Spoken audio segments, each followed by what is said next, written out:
So what would it look like if Coda wanted to make a game about talking to someone other than himself?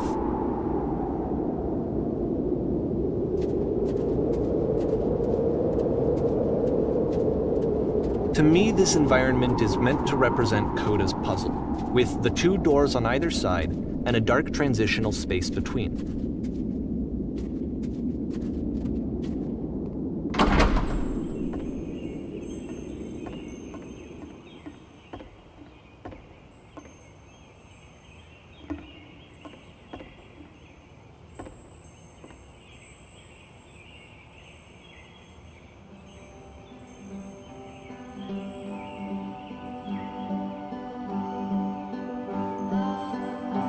You'll notice that the quality of the art is a step up from previous games, including this new and improved chat system, which he started using from this point on. From here on out, he begins putting much more effort into the visual polish of his work, and this particular game took 2 months to create as a result.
After the intense set of prison games, this house cleaning level almost feels like cleansing. It's the moment after a particularly difficult or traumatic experience where you just need to let it sit and digest inside of you, and eventually cohere into something meaningful.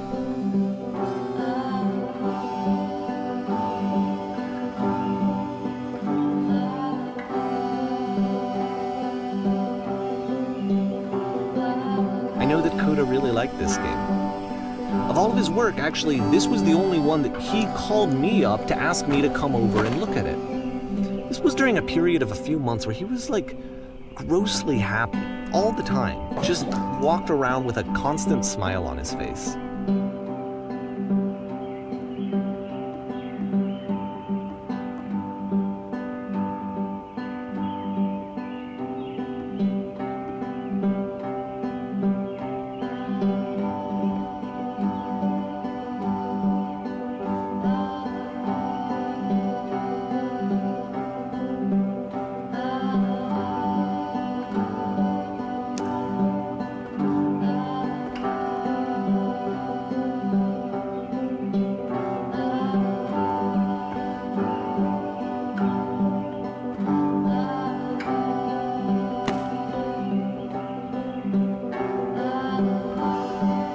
I'm glad he made this. I'm glad he found some peace.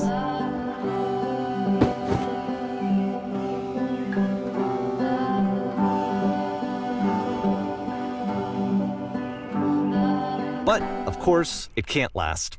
The music stops, your companion is gone, it's time to leave. The door at the top of the hill is now open as well.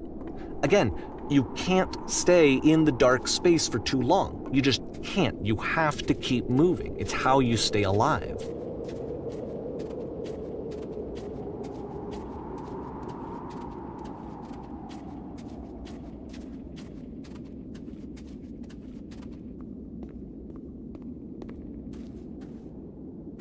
Which is the whole point of the puzzle doors, right? That sooner or later you have to pick up and move. I really thought that was the point of it.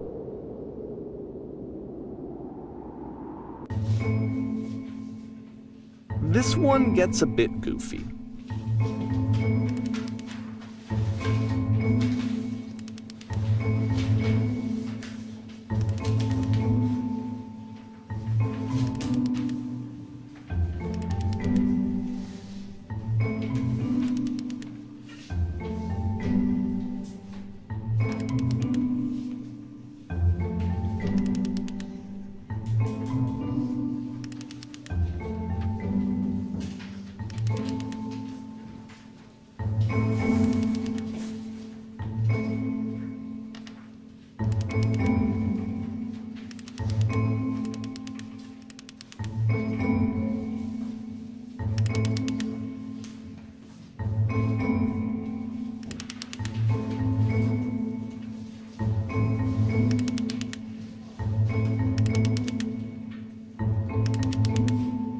About halfway through the game, the perspective shifts.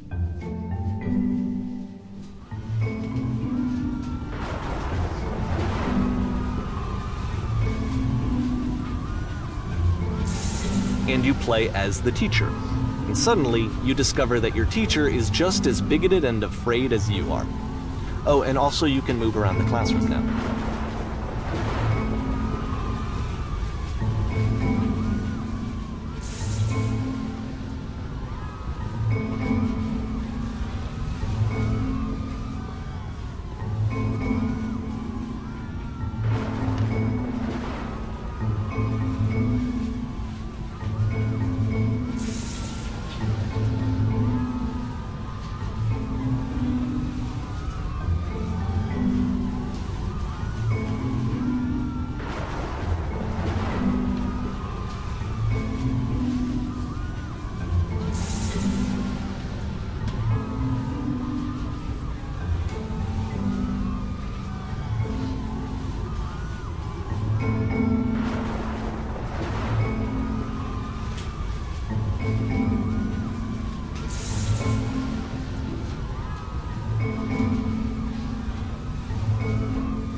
I felt pretty hard for this one. I feel like it's one of the most relatable experiences that you can have. To assume that some other person is perfect and totally fulfilled in every way, and completely miss all of the little flaws that make them painfully human.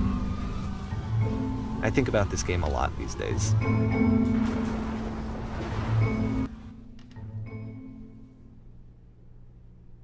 This one took a lot longer than all the others for Coda to make. It was 4 months between this and the last one. That's twice as long as it took him to make any other game before this, and it's not like it's particularly complex, so I remember I found that a little strange at the time.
The game ends with this eerie premonition of what's going to happen next in Coda's life. The solution to social anxiety, to fears of having to perform and having to chase success, the answer for Coda is to withdraw, to hide himself away. Which is what leads to scenarios like the stairs that slowed you down several games ago, where it just becomes harder and harder to access Coda's inner landscape because he keeps retreating. He just keeps backing away from possible connections to anyone other than himself. And to be honest, I didn't consider it very healthy when I first played this game.